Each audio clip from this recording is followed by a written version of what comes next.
Hello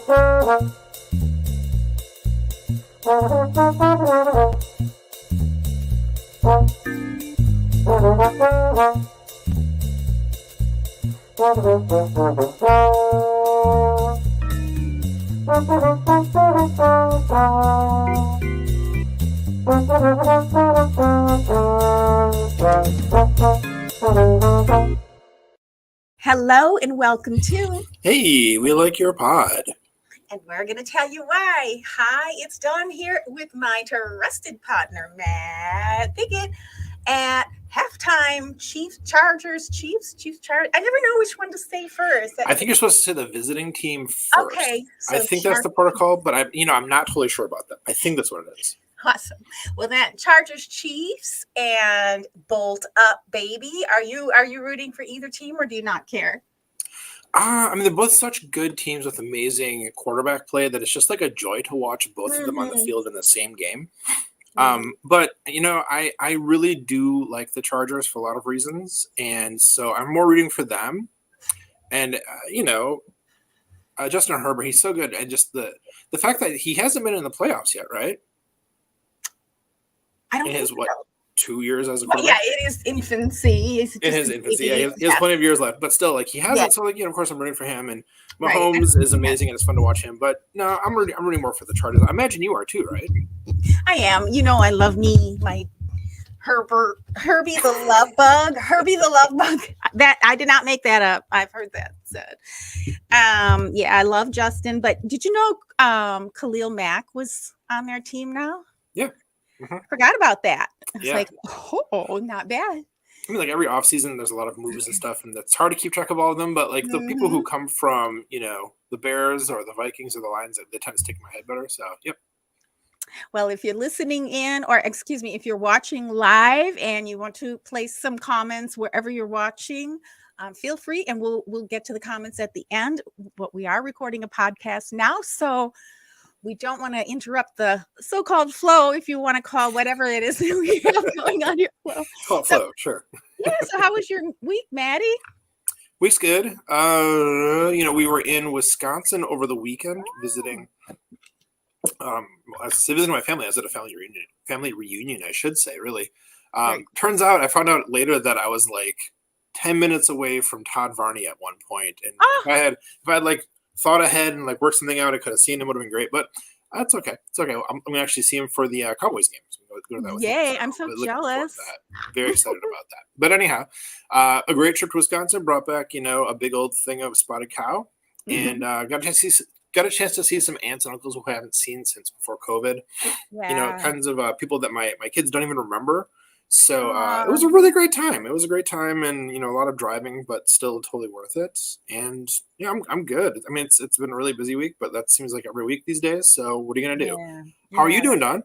I'm doing great. I have a little residual cough from the smoke, which happens with me. It's just like a little dry cough, but it turns into a little bronchitis. So yay me! I'm taking some cough medicine along with my usual tonight. So we'll see how I do. Just mixing stuff up. Why not? Of course, the smoke you're talking about was you joined a bowling league, and that's even run in smoky bowling alleys. That's what the smoke is, right? That's what you're talking about? A bowling league. Yeah, me. That's right. Just keeping true to your Wisconsin roots. So exactly. I never was able to bowl. I have very weak hands and wrists. I just could never get it. And then I would always break my fingernail. Like my thumbnail, and that drove me crazy. It's like, I'm not going to ruin my nails for this. Yeah. Priority. In college, I was in so this is like going to be the dorkiest sentence you hear today. I was in a professional men's music fraternity in college. And furthermore, we had an annual event, a fundraising event called Bowling for Bucks, where we had people to pledge, and we'd go and play and stuff like that. And the money was used to buy jazz CDs for the school jazz library, which they had enough money to do that themselves, but it was cool to be able to like pick out some of the stuff that was there instead of relying on somebody who didn't really know what they're doing to pick out jazz stuff. Oh yeah. So when I think of bowling, I think of bowling with a bunch of like college people who were all pretty bad at it. It's just a fun time, for a good cause. I like it. My mother and father bowled. I think they had their own balls and everything, and I think my sisters did too. Yeah, I never had my own ball. No. Wasn't gonna happen. I remember vaguely once my sister's team needed a substitute, Mm-hmm. and I was it. And that's when I remember ripping my thumbnail off. And Oh, like, I was the kind of person, and I'm really actually pretty natural athlete. I mm-hmm. can handle most sports, but that ball is so heavy. But I would, even when it wasn't bothering, well, this is probably why my thumb got ripped off, but I would be that person who would like throw it and it would fly up in the air like 20 feet and then end up in the gutter. And I would just be Mm-hmm. like, I am so sorry. I am so sorry. But yeah, it was fun though. I don't remember anyone making me feel bad about it or anything. Well, they shouldn't. Just myself. I mean, the people who should feel bad, and this is going to be kind of judgmental, but like people who are really good at bowling, it's like, what did you do? You spent your life getting good at bowling? I mean, okay, there's things that I'm good at that like other people probably think of as a waste of time. So I digress a little bit, but people who are bad at bowling is like everyone, and that's a beautiful thing. I like it. Yeah, I never had anything but a good time doing it, but it just wasn't something I was that interested in. I mean, the ball, I'm not really good at throwing a ball either for some reason. Catching, mm-hmm. hitting it with a baseball bat, even though that wasn't really my forte. When somebody sat there and showed me how to do it and hold it, mm-hmm. I would knock it out of the park. And I loved running. So I'd love if I hit it to run around the diamond. That's a fun part for sure. Yeah, the running. I wasn't really so good at catching either. Oh, me neither. Now that I think about it. Yeah, coach would put me in deep right field every time. My coach, I mean, summer, rec leagues when I was like in middle school. The coaches who are high schoolers would be like, Matt, you can't catch anything. You need to go out deep right field. That's your position. So right there with you, Dawn. I remember one memory there too. I have a lot of memories. I was talked into playing for whatever teams of the school. And I was out in the outfield somewhere. And it was an easy catch that somebody hit the ball and it was coming right to me and it was way high in the air. So I had lots of time to prepare. And bam, it hit me on the nose and I broke my nose. No. It was awful. I have sinus problems ever since. And I was just like, how on earth? I mean, I wasn't even upset about my nose. I was like, how did that even happen? I mean, I had my eyes on it the whole time. I guess I didn't. I must have taken my eyes off of it for a second. Yeah, I was like, I don't like this sport either. Not for me. So hey, I have some superlatives today. I'm a little bit, they're all over the place, but I love that. That's great. You want to do all yours first? No. Do you want me to? Oh no, the way how you're leading into it, I thought maybe you want to volley. Let's volley on this. Let's do volley. You go first. Right. Yeah. I'll go first. Sure. Okay. So, of course, the position we're in this week is that we've had one game and it was not great, from the Packers. And so I feel like that's the context we're living in right now. So on Sunday, I was fortunate enough to be kind of given the opportunity, let's say, to guest on Robin Adams' podcast, which is the Cheese Dads podcast. And I had a great time. I was really impressed with Robin's hosting abilities. So I'm kind of going backwards here. The superlative is best host, because Robin, who I have a good relationship with from like Twitter, and he's one of the big like super fans of On Brand Off Topic. And so Robin has this great ability to like lead the conversation, allow room for like the other person on his show. Because usually it's McQuaid Arnold. He does the same thing with him, I noticed too, kind of listening back. Like give the other person the space to talk, like just really, it's like really natural transitions, leads the conversation really well. Like I was really impressed. Like there was like a skill there that once you're like in it, you're like, oh, this guy knows what he's doing. I was impressed. And especially because it was kind of like he put out the call to like, hey, I need somebody to guest host who's available, who wants to do it. I'm like, oh, I'll do it totally. And I was like, well, I don't usually sit down and talk just football because, we talk about stuff about football. So I was a little like nervous, just a little bit nervous going into it, thinking like, am I going to sound smart or not? Am I going to be, how's this going to go? I was a little nervous about it. But with the way how Robin led the conversation and kind of gave me the space to like talk when I actually had something to say, I was very impressed. So, I'm not trying to be like, this podcast was awesome because I was on it. I'm trying to be like, this podcast that I got to be on was awesome because Robin is awesome. So, if you're not familiar, for those out there, by the way, Robin Adams. I'm having a hard time talking tonight, Don. Good night to record a podcast. So, Robin Adams is the I think the owner or co-owner of Wisconsin Sports Heroics. He's a dad. He's a good guy. I'm a big fan of this guy. So that's my first one. Best host going up to Robin Adams. Well, I love that. And I haven't caught it yet, but I did see that you did that. And I like him very, very much too. And maybe he'll even come on our podcast sometime. We need to have him on. Yeah. Robin, absolutely. I think he's on our wish list. And so I'm going to add one in. Just nice. Thought it. Ooh, a bonus one? Yeah, I'll put it right up front, and it kind of in harmony with what you just said. I was a guest on a YouTube channel this week.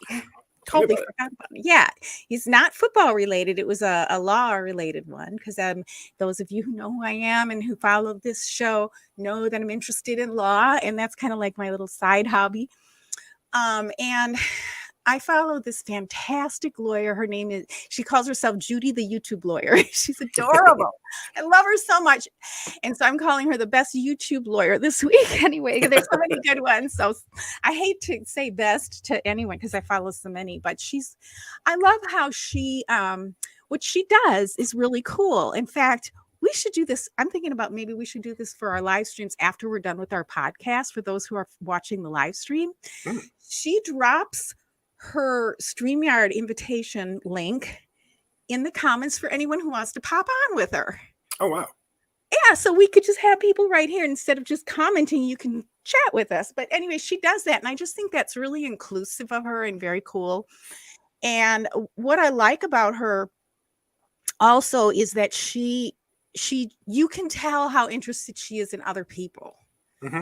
I mean, not just as a host, but as a human. But as she hosts, and even in her commenting, in her interaction during the week when you're commenting under her channel, she's always interested in what you're about and what you're interested in and what do you do? And, genuinely, she's just a delightful person. She's really cool.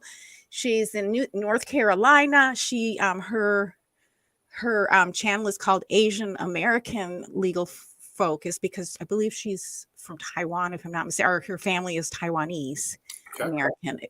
I hope I'm right about that. And and so she's neat. So she is doing a lot of coverage on a trial that I'm really interested in. And she's like me, if she talks for too long, she loses her voice. Mm-hmm. And she doesn't have a strong voice.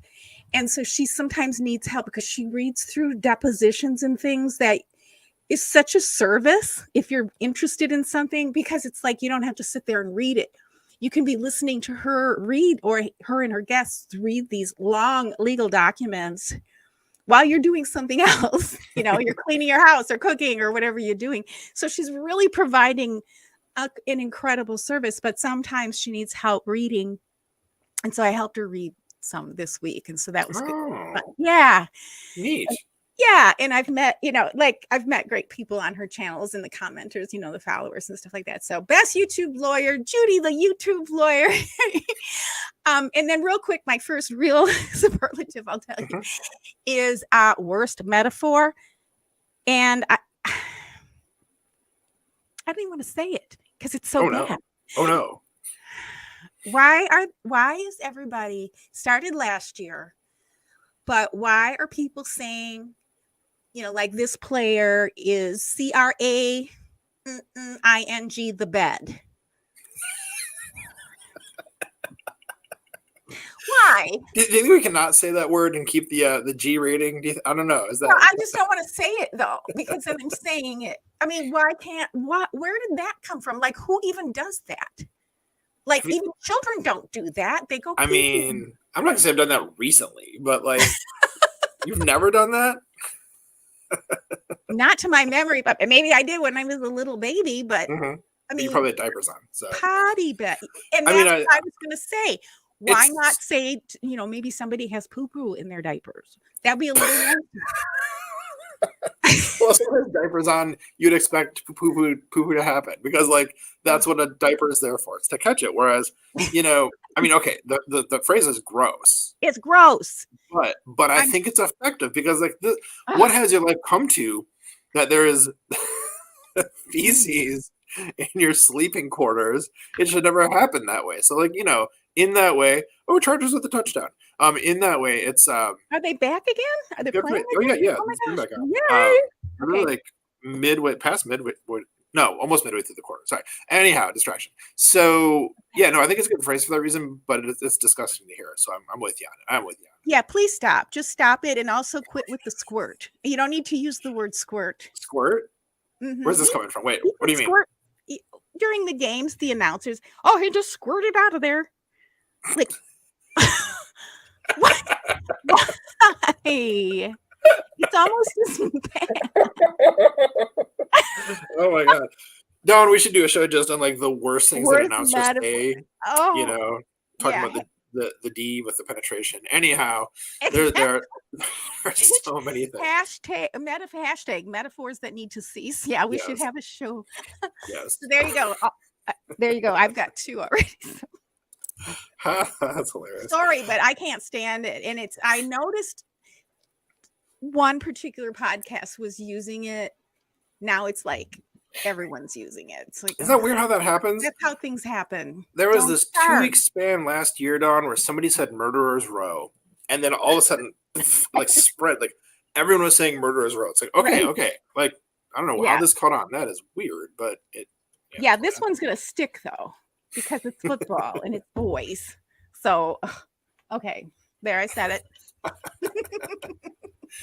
All right, should we do the next one, Dawn? Yes, please. All right. So this one is going to be best. Well, I called it best niche article. And I think it's not the best name for it, but it was actually one of my favorite articles I read this week. And so, after the game was over, we were all left with a kind of dissatisfied feeling from the offense not quite connecting, like getting so close.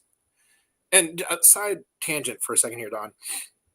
When people are talking about the game, they're like, well, if this one thing had happened and this one thing had happened, like, we would have won it. It's like, I hate that. I hate you. It's like, but it didn't happen. So it didn't. Like, we know that the Packers are not a bad team. Like, we know that. And we know that, I mean, we should all know that most football games kind of hinge on like a handful of plays. Right. There are 2 plays that if they gone differently, we would have won. It's true. But that's what most games are like. So anyhow, that needs to stop too. Needs to stop forever, and it never will. And I mean, people do that all kinds of spaces. Like when I'm playing, when I'm back home playing euchre with my mom and my wife and my mom's husband. Inevitably, somebody at the end of a hand will be like, well, if I'd played this and this and you'd play this, people just are going to do that. But right. Anyhow, the offense not great. The defense you thought would be better. But Justin Jefferson just torched us. And so you're walking away from the game kind of feeling like, oh, man, it's a bad taste in your mouth. But then someone like Dara Carragher comes along and says, well, here's what the special teams did. And you're like, okay, all right. They did a lot of good things, and it wasn't perfect. And, like, there's some sloppiness here and there. But to sit down and just read an article where he went over all of the special team snaps and kind of talked about them kind of briefly each, it was really refreshing. And, like, one, because it was a good thing to, reflect on. I mean, what I'm trying to say is like as a positive aspect of the game, that is. Mm-hmm. 2, because we don't often think about special teams as much. They're kind of like the forgotten phase of a lot of games.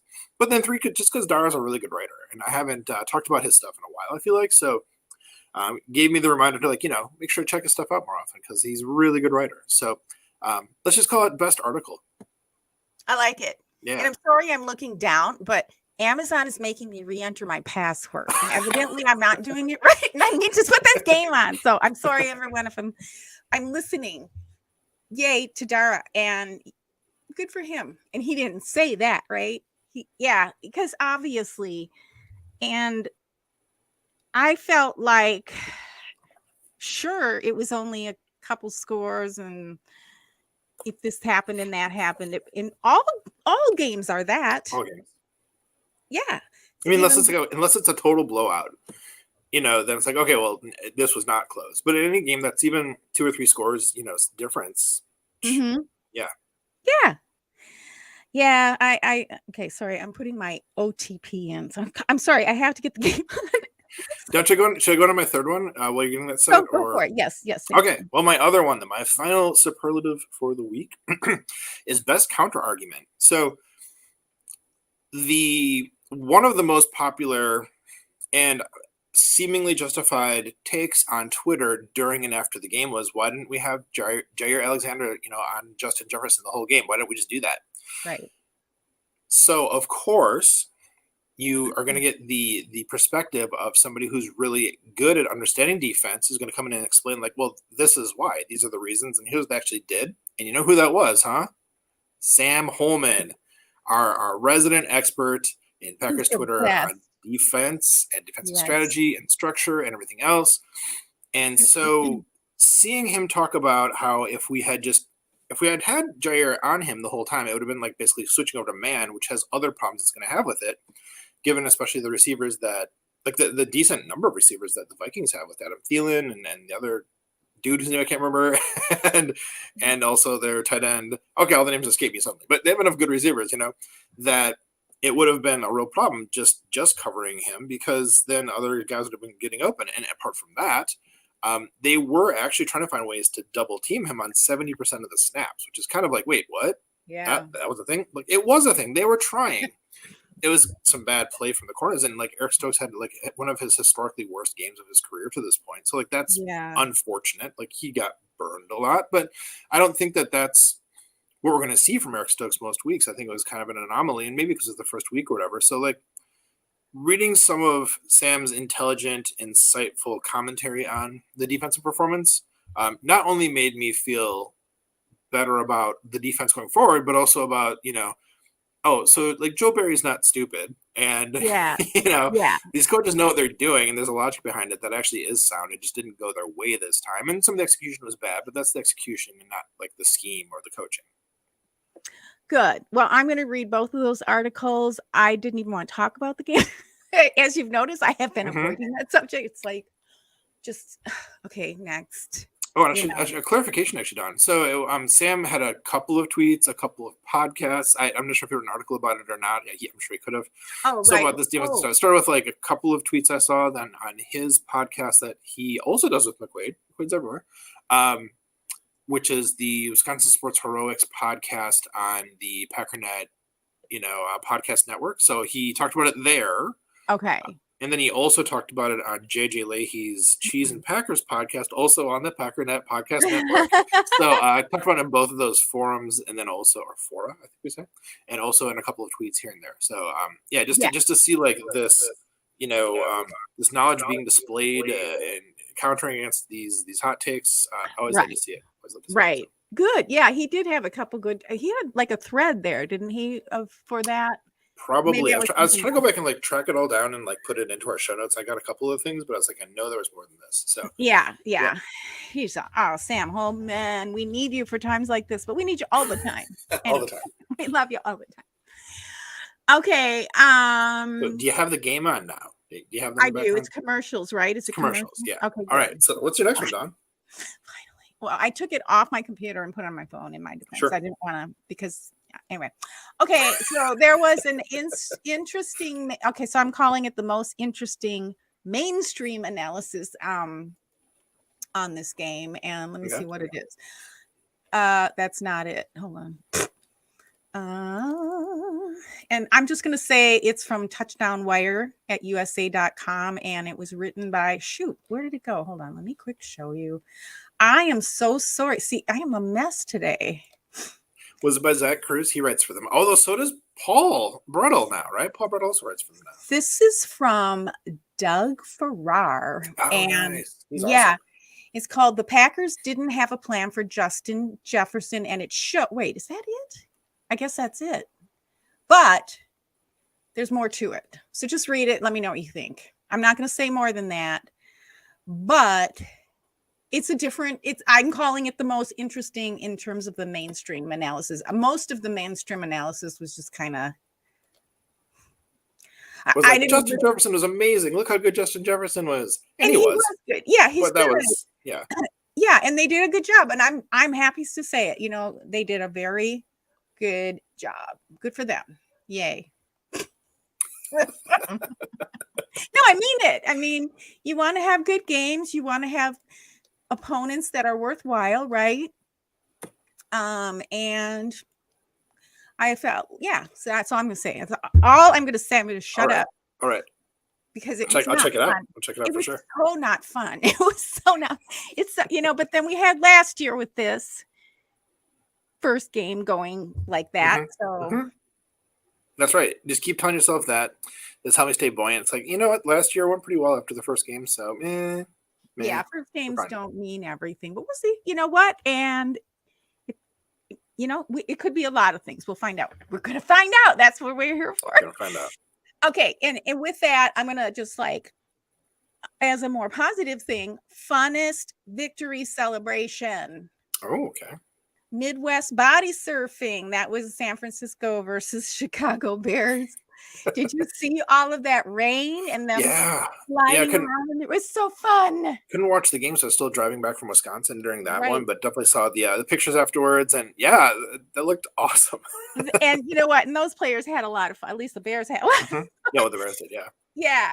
It didn't hurt that San Francisco lost. That was kind of fun, too. It was the best possible outcome because the Bears are not a threat for us. And for them to, stick it to one of our, kind of more impressive opponents, yeah, that was good. That was a fun game. I really Did you see any of that rain? Because it was 10 inches in one day where my sister lived. In fact, because they were in Chicago, right? Yeah. Yeah, I was driving around it. I was driving in it. There were spots on the highway on the bypass from Chicago, which is 294, 290. Instead of going through downtown, you kind of go around it. And there were spots on there where the water was so thick that the entire lane had to be kind of closed because you couldn't drive through it. And I mean, those highways, they're not great. They're crumbling infrastructure. Right. And so there's gonna be problems like that. But no, it was really, really bad at spots. There were parts because normally that kind of bypass thing for the most part is going to be going pretty fast because it's built so that you can go fast.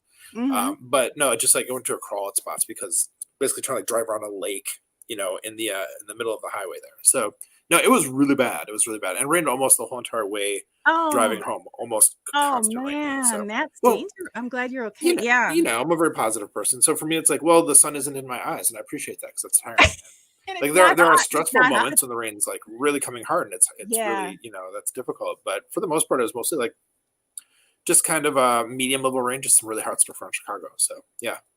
And you were listening to the Packers get their asses kicked. I had to listen to the first quarter on my phone, kind of with headphones, because you can listen to it through the Packers app. Yeah, Packers app. So I was able to listen to Wayne and Larry for the first quarter, which was delightful as I was kind of bringing stuff in and kind of getting settled, and turned on the TV for the second, third, and fourth quarters. No, I'm glad you had a good trip. Well, one more quickie. Okay. Speaking of Chicago, since this is Bears week, I grabbed an article real briefly, and this is kind of in my fraternizing with the enemy 2.0. And so we're going to call this the oldest rivalry. And the article is by Joe Walters for Gridiron Heroics. And his article is about former Packers that are key for the Bears to make history. And so he does a little profile of Luke Getsy, EQ, and Lucas Patrick. So I'm not going to go into much more depth than that. So if you're interested in watching it, reading that, it's kind of fun. And watching for the former Packers to show up at Lambeau next week. This week, Sunday. Well, technically next week in 4 days. So I'm excited about it. It's really going to be interesting to see how we show up after that drubbing on last week. Yep. So come back strong. We'll be good. I think so too. Having a get right game with the Bears, that's perfect. That's beautiful. That would, poor Bears. They have to be. No, they're not going to feel it. All right, Maddie. Well, any final thoughts before we get back to the game? No, just even the weeks when the Packers are stinking it up, it's still a week where we get to watch football, and that is such a beautiful thing and just makes me so happy. So, even in those frustrating times, I think just remembering to to soak it in, just love it, because looking back on that season, there are moments I wish I could go back and relive. There was a time when we recorded after the 49ers game, and we were both like super pumped, and like those are those moments where you're like, you know what, happy moments. These moments are coming this season, and just to just love them. So yeah, that's what I got for that. I know. And can you believe it? We're already talking about the second game? Like, it's like, okay, we're already in week 2. So yeah, that's a really good point. We are savor it. How many games did you watch? I watched every single game, like everything I could watch. Sunday, Monday. Yeah, I mean, if I had been home, I would have watched probably all day because there's enough good games happening. I mean, I watched the Packers game, and I watched what was on Sunday. Who played on Sunday? I probably watched it like on the side. I can't remember. It's probably a great game, whatever it was. There were some good games for sure. Sunday night football, I think, was good. Monday was good. But I don't remember. I mean, it's like if I don't really try to have the game on the TV unless it's the Packers, because it's like it's that sharing the space with your wife kind of thing. And she's not a football fan, Yeah, so if it's not on the TV, I usually have it on my phone, kind of like on my lap, and I'll kind of just like half watching it and stuff like that. So if there's a game, then I'm probably watching it to some degree, but just not with my full attention, not necessarily. Right. Yeah, so watched a lot of games, I guess. Well, I do look forward to seeing how this one ends, because now it's third quarter, 17-14. We're in a commercial break, so I'm not sure how much time is. So it's a fairly close game. It's good teams, Yeah, teams. So I would love the Chargers to take this one, and just go home with a win, with the W. That'd be great. It's hard to win in Arrowhead too. It's a very loud stadium, so all the better if they do. Right, and I cannot stand that dumb chant. Like, stop. Yeah, that's terrible. Just stop it! Stop it! All right, Maddie. All right. Well, on that note, friends, of course, you'll find links in our show description for everyone we mentioned, so please check it out. Also, we'd love to have the chance to interview you and shout you out if you're a subscriber and a football fan. If you'd like to nominate someone to be a guest on our podcast, please let us know, and that includes yourself. Our DMs are open on all the social platforms. And folks, when you subscribe to our podcast, you help us to keep spreading the love in our community. And the best way to help this podcast grow is by sharing it with friends and family. Yes, Maddie, that's right, because we love you. We're so glad to know you and to be fans of you, and to have the luxury of being fans of the most storied team in the NFL. We appreciate your support, your subscriptions, and sharing our pod. And we look forward to seeing you next week on Hey, we like your pod.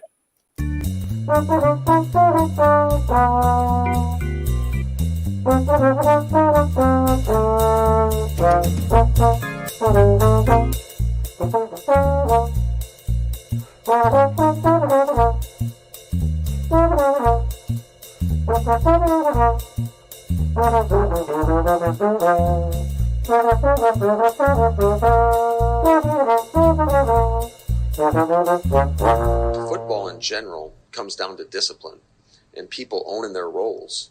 And when you aren't disciplined or you go outside the scheme, bad stuff happens.